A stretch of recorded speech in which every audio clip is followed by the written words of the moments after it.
Ladies and gentlemen, welcome to the Republic Football. We're back again. It's your boy Names and your boy Bakes. You know how it is. We're about that life, you know, so Chat you up. but also football this week's been a bit crazy, a bit mad still. You know, there's been some crazy results. The main But result. before we get into that, I'd like to tell the tic-tac-toe story. So Nice. we played a video to do for you guys on football tic-tac-toe. We watched shot it 10 times. We were so cocky in that game. We couldn't get some of the fucking answers, bro. Bro, we failed so many times. The last one we played, Neymar won. But at that point, we stopped speaking to the camera. And we were just laser We were just focused trying to play the game, in bro. trying to win, blood. Yeah, it was crazy. it was a shit It's show. crazy. It was terrible. It And saved me anyways, some viewing time. Yeah, back to what's most important. Liverpool United.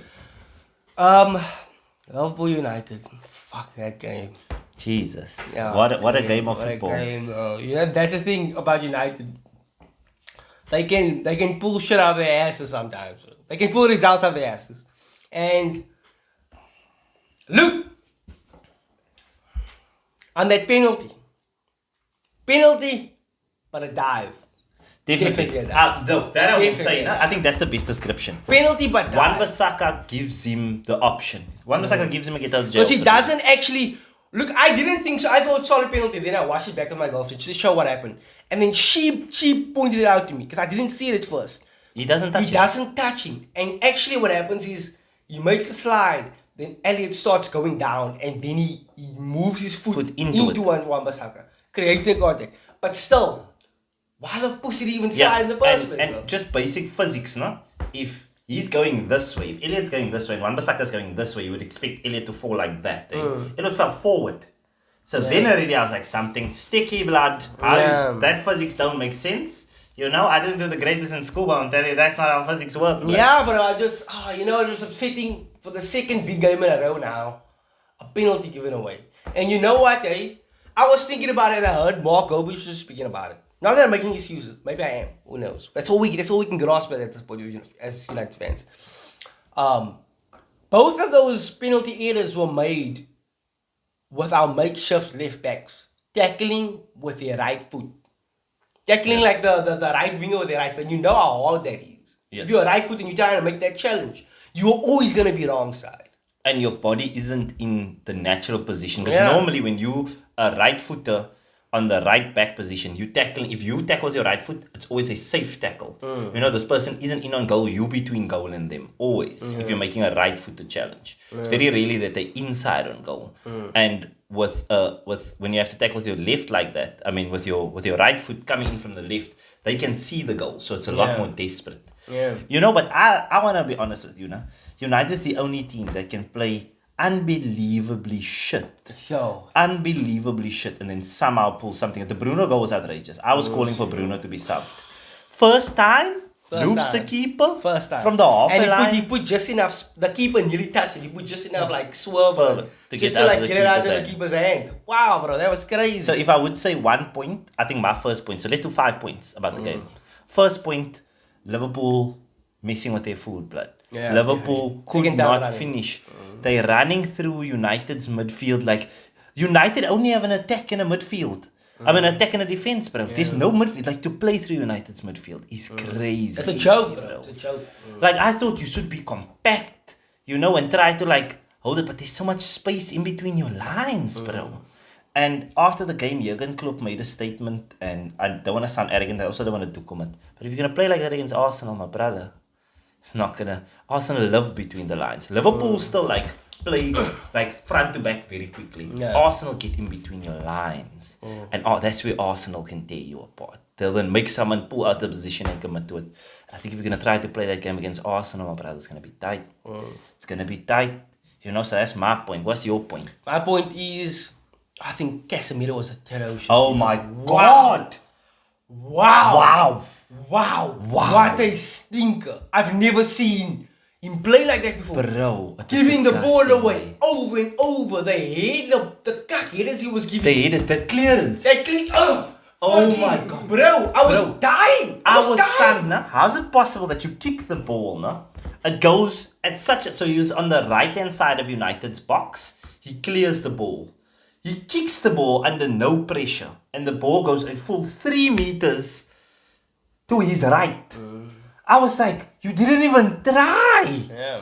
You didn't even try to clear this ball. And they keep saying his legs is gone, but like I never really bought into that. But in that game, I saw it. I saw it when we came up against an energetic midfield, where we just don't have that kind of energy. Do you know what Definitely. I mean? And he was completely swamped. And look, mainoo struggled as well. He definitely struggled because the team struggled. And I'm not gonna put all the blame on him, but brilliant goal. Wow, No, brilliant goal. Absolutely. And I think the goal covers it up because mainoo was shit against Chelsea as well. I don't believe so. No, I don't think 100%. so. I don't think so. mainoo was giving the ball away continuously against Chelsea. He was responsible for the first goal. I don't think so as well. No, but you see again, that's rose-tinted glasses. But you know the Pause thing quickly. is, look, with that first goal, yes, he gave the ball away. But firstly, the ball had gone through so much. The low could have blocked it. Onana could have said it was like right by. No, but as a midfielder, you put your team under pressure. And like I always said, we will make mistakes. Yeah, so just As acknowledge someone his in the mistakes. midfield. But I think even though he made mistakes, he didn't play too bad. No, he gave the ball away countless I don't times. think He that was a counts. ghost in Definitely, that game. definitely not. Definitely Yes, not. he was a bro. ghost in that game. Definitely Yeah. not. I think the Again, thing that's your bias. But when you watch the game from a neutral, I was like, Kobbie. but you must remember, you aren't a neutral. I am. You will. The thing is, I know you like to say that, but you won't ever be a neutral. Because think about I'm a United, neutral, the no? biggest What? of, and especially with mainoo, you are going to be looking for every kind of misplaced pass. Like you're gonna kind of be Yes. looking for that bias as well. So yes, but I think that's why I'm the most objective because I'm looking at him now, and you again only seeing that I look at the negative. When mainoo plays well, I praise him.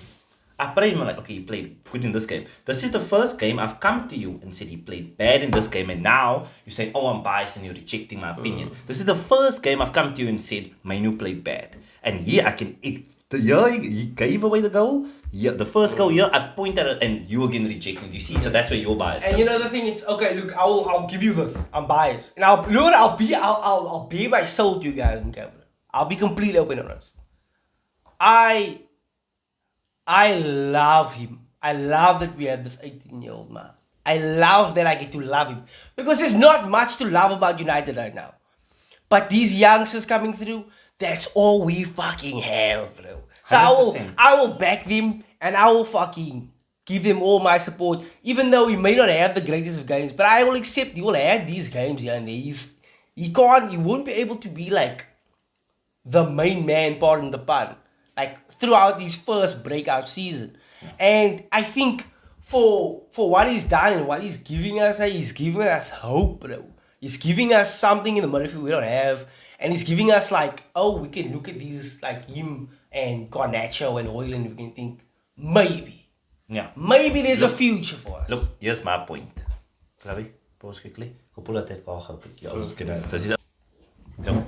So what my main point about Kobbie mainoo isn't that he is a bad player or that he's a good player, no? But I feel like when you aren't realistic about the player's flaws, no, and you put him on this pedestal, when that pedestal crumbles, the fall is even bigger. Do you see what I mean? So they keep hyping him, and they don't want to see his flaws, no? And then when it eventually crumbles, look at the fall.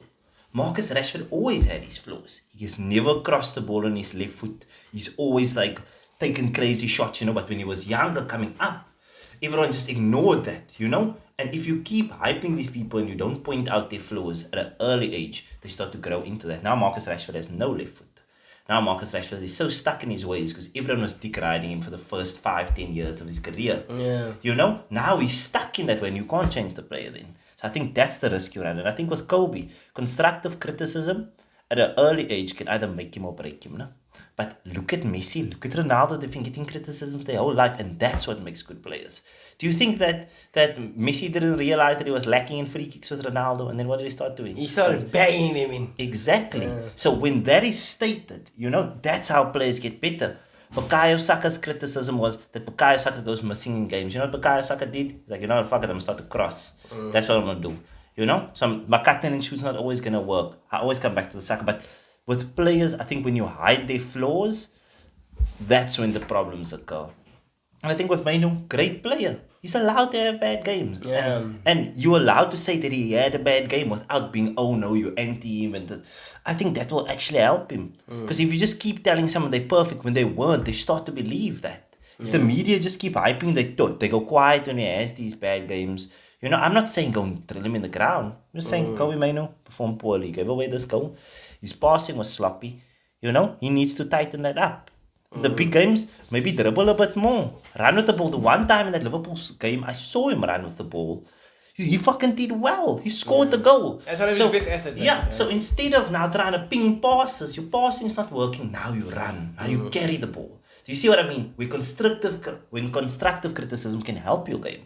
Because if he carries the ball, if you start throwing the ball away every time you get the ball, no? That stage where Bruno was just pinging them out for line-outs. Every time I got the ball, long ball into Narnia, no? If Kobbie's like, you know what? This passing isn't working. Every time I get this ball, I'm going to carry it 5-10 meters, let them foul me. If he starts doing that, you're moving up the pitch. Now you're getting some momentum. That's true. Actually. Do you see what I mean? So if you keep telling him he's a great passer and his pass isn't being shit, he's going to keep trying to pass. Carry. Play to your strength then. And so the thing is that it's so difficult for me to say he had a bad game because I kind of would like judge his performance based on like our team performance. Like if our team played crap, I always feel like, as a youngster, only so much you can do. But I think, definitely his ball carrying, he should definitely do more of that when his passing isn't going off. But he's definitely gonna have a few more of these games. That's the risk you run with like a young player. No, and that definitely I think has to. Now, what do you think about Garnacho?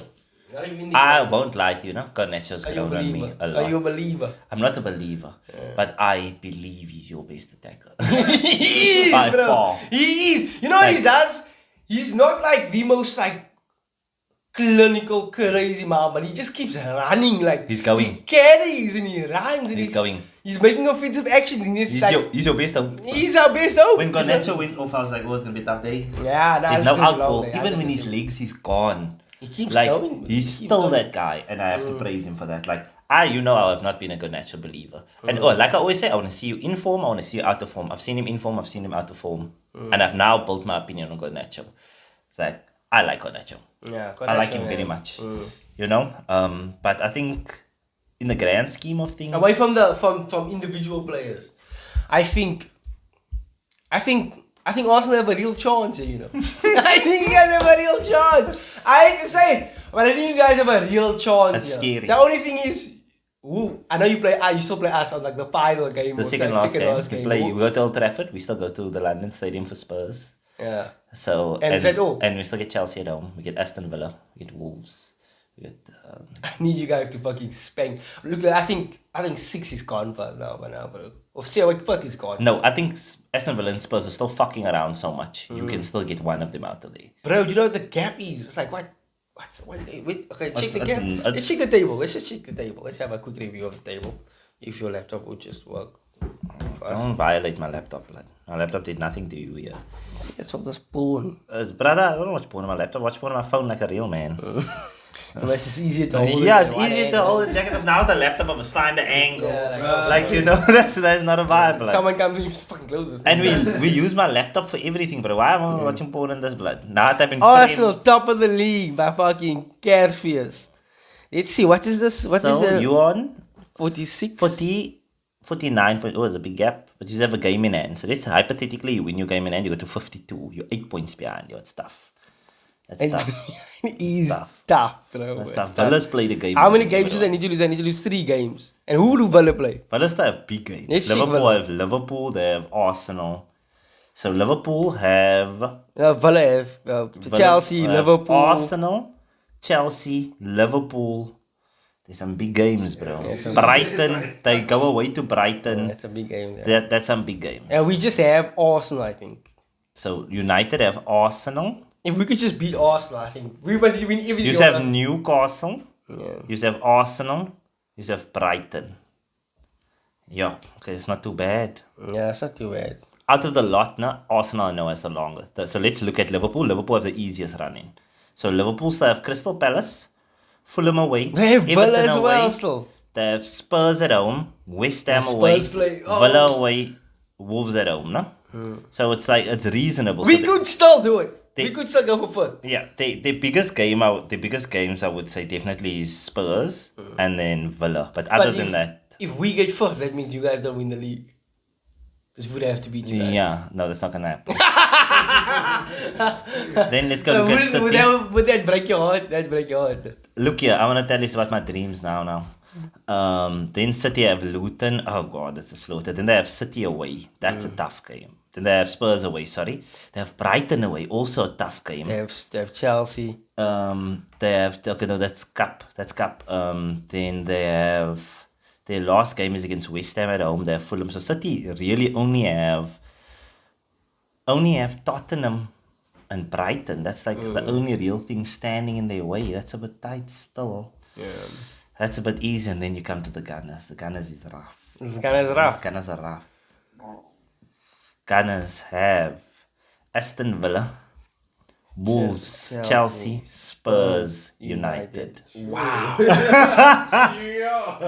Wow. Stacked, bro. Fully stacked. Look, if you guys win the league, you guys deserve it. We deserve it. Yeah. We deserve it. Stacked, bro. We deserve it. And I believe I'll take it, bro. I'll take it. Look, our team right now don't look like they're showing any nerves. They don't look like they are. I watched this last season and I could see the nerves. I watched this against Brighton. The last time Brighton lost at home was in August. Brighton have not dropped a point at all since that time. We went there and we polished them. We scored 3 goals and then put 10 men behind the ball. I was like, man. Yeah. Man. And we were defending like a relegation team. And that's what I've noticed about this Arsenal team. They will defend like a relegation team when they need to, bro. They will pack men behind those ball. And our 4 centre-backs in our back line, Declan Rice, Jorginho Partey, Martin Odegaard running around like a tick-up, Saka, Martin and Jesus, everyone tracking their heart out, and Kai Havertz pressing his heart out. Oh my And God. Kai Havertz is turning into a lovely little player. Like I've been hearing about. If you heard about the 8.5, What's that 8.5? so I've heard about this like new kind of like position like style called the 8.5. It's like describes like Kai Havertz almost like a Berbatov, almost like someone. It's a like a 9 that can play like a midfielder. That's got a really good technical ability. He's like, it doesn't have to be tall, but he's like a really good technical 9. Yes. Do you know what I mean? And then Havertz kind of falls into that kind of position. And I think what's so great about that and why Arteta even bought him in the first place is for that reason, bro. Yeah, because he's like, 6'2", 6'4". 6'4". He's like 193. He's a massive He's bastard. fucking huge, bro. He's a massive bastard. And, I mean, for this season, for a flop, And he could be the complete 9-5, bro. He 9 could be and the 5. complete centre forward because he could header. He's really good on the ball. 10 goals in He all can comps. score goals. I'll take that, bro. He's not slow. Yeah. You know what I mean? And look, he brings so much more now because he kind of draws defenders out. He presses. Look, I'm not happy with him. He definitely needs to be upgraded in the summer. But Yeah, what really, can I do? I feel like, you know what? Bring me your Osman, blood. I take Kai Havertz over Osman. Are you sick? I would Kai Havertz over Osman. do that. I think you really need to look at, okay, like if I was I wouldn't take him for United because United I don't think he would suit so well. But if I'm looking at Arsenal's like play style and what they need, I don't think Osman would give you what Havertz could give you. That on-ball ability, because you guys have like really threatening like wide players. So sometimes like Firmino wasn't a 8.5. Sometimes you need a centre forward that can play like as an extra midfielder. No, you do, no? But I think that only comes into play when you have a Mo Salah clocking in 40 a But season. you also have Saka and you have No, Martinez. we don't have a goal scorer, an out-and-out goal scorer, goes to shed. We need someone that doesn't need to start every game, but has the ability to score a goal of one chance. We need a clinical finisher in our team. He doesn't need to start every game. It doesn't need to be like Haaland that plays every game. There's certain games Kai will work, and I want the ability to change it. Where Osman is in there, Osman's a threat, and then Kai Havertz comes in and changes the game a little bit. That I want both. Definitely I want the option of both. I want Jesus also as an option because Jesus is completely different to Kai. Jesus can run with the ball and stuff. So I want that type of options. But also, everybody needs a clinical 9, brother. Everyone. Bear the one chance and finish him. That's That's rare, bro. You might be paying for that kind of thing. yeah, 150 easy. 100%, bro. But look, I think the title race is interesting. So in conclusion, I'm gonna tell you about my dream now. Arsenal's second last game of the season is at Old Trafford. Getting messages, so you would have the show. Yeah. Arsenal's last game is at Old Trafford. Yeah. Second last game of the season is at Old Trafford. If the stars align, there's a chance Arsenal can lift the league at Old Trafford. Oh shit. We've won the league at Old Trafford before. We've won the league at the White Hart Lane, but I would love to win it at Old Trafford. And we for that game, check us out. We're gonna be at Moyo Market. We're gonna be live on site to watch that game. So it's gonna be lit. Guys, thank you so much for watching. Please let us know what you think in the comments. We love y'all. We out.